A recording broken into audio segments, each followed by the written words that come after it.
today is going to be on textbooks. I'm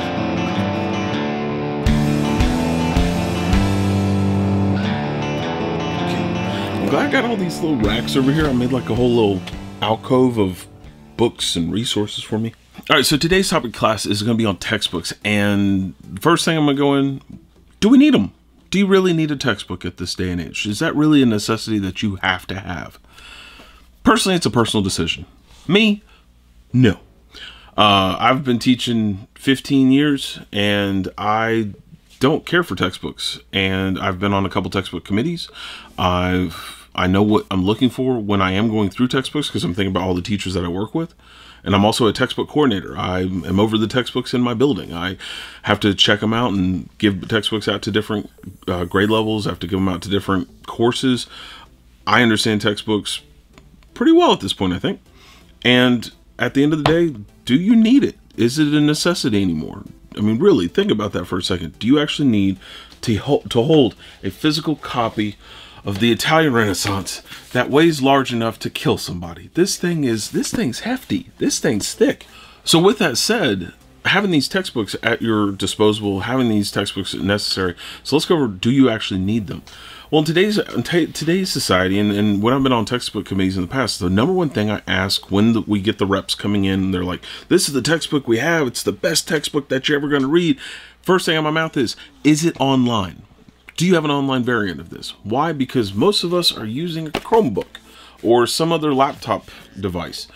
If you can't get it on here, when you're dealing with this situation and we're not in a building and you don't have access to those textbooks, you need it, it's online, you're okay. But if it's only in a hard copy, those kids aren't going to be coming to the building to pick up the textbook. Let's be honest with that.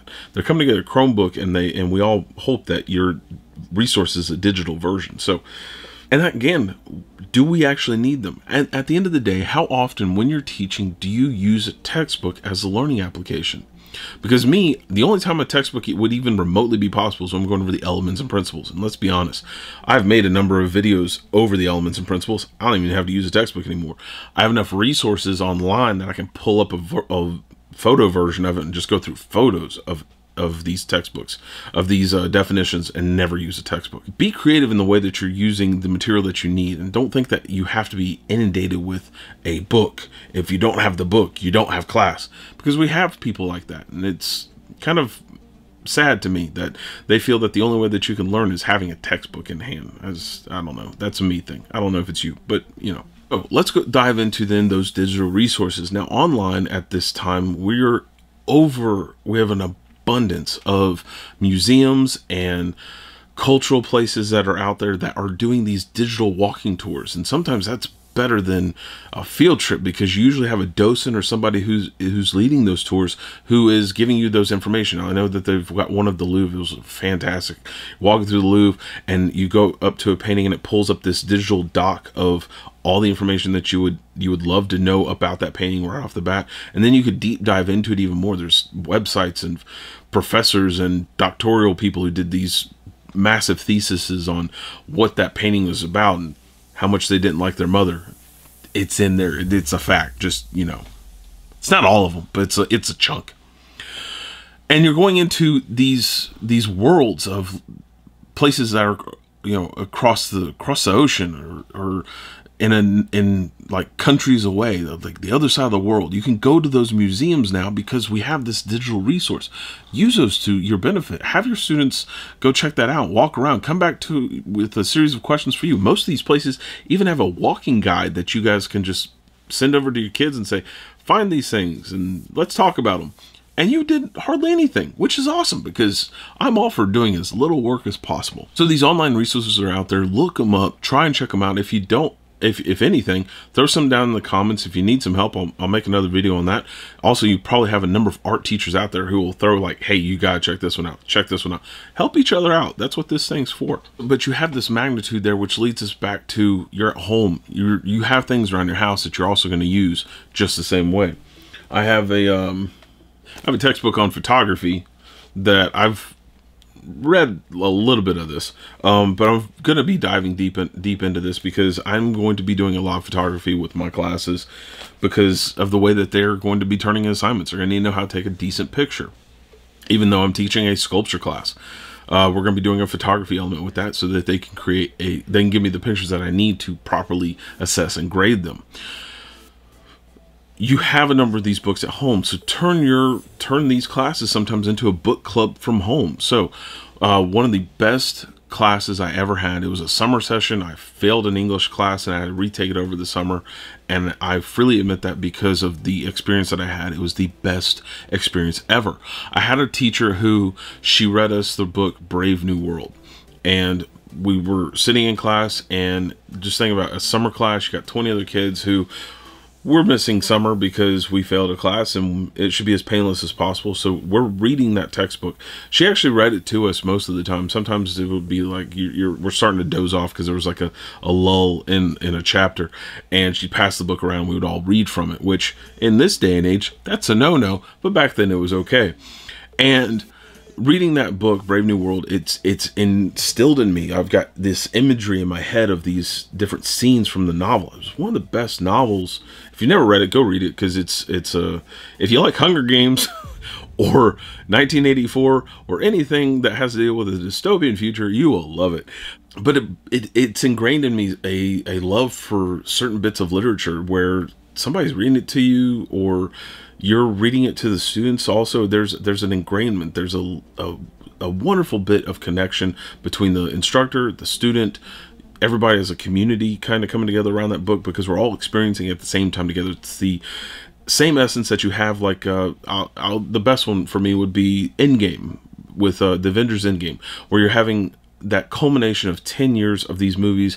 You're in the theater. There's not a person in that theater who, if you've watched 5 of those movies, you feel something towards all those characters in some essence. Assemble. It's not just a movie anymore. People are clapping, people are cheering. You have that same experience inside the classroom with those students. It's a wonderful experience. I encourage every single person who can to try something out like that, because it's fun. It's good times. And one of the times that I've done this in class too. I will read groups of short stories to my students. I did an entire unit based on fear. Let's not really go into that today, but let's just say it's like the best unit I've taught. I've got kids who, they have nightmares still. We're talking like a decade. 07, yeah, over a decade. They still have nightmares about that class, which I feel good about. But it was because they were fully engaged.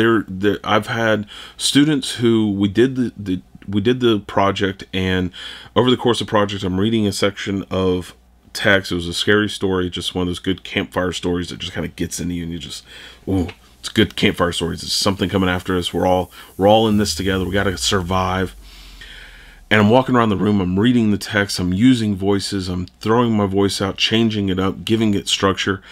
And these kids are inundated with the story that we're doing and the project that they're working on. I did this project over 2 days. Add that time together, you're talking about 2 hours of a class period. 2 hours of their life that 10 years down the line, they still remember the smell in the room, the person sitting next to them who's sweating profusely because they're scared, and they're excited because of what's happening in the story and the art project that they're making. And the person sitting next to them still gets these chills every time they walk past the cemetery, because they're like, did that statue move? And they're having to think about these little things that years later, you can still remember every single aspect about that. It's a wonderful thing, because then not only is the knowledge embedded in them forever, but the experience, the camaraderie, just everything about it was just a wonderful moment in time that they've encapsulated forever. It's nice.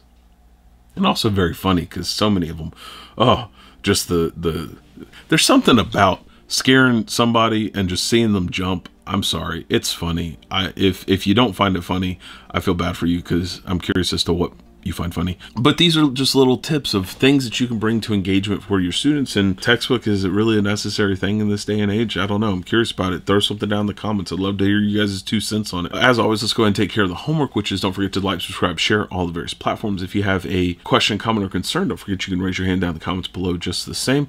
Continue the conversation on. That's what we're here for, to collaborate and make resolutions together. And as always, I will see you guys next class. Until then, later guys.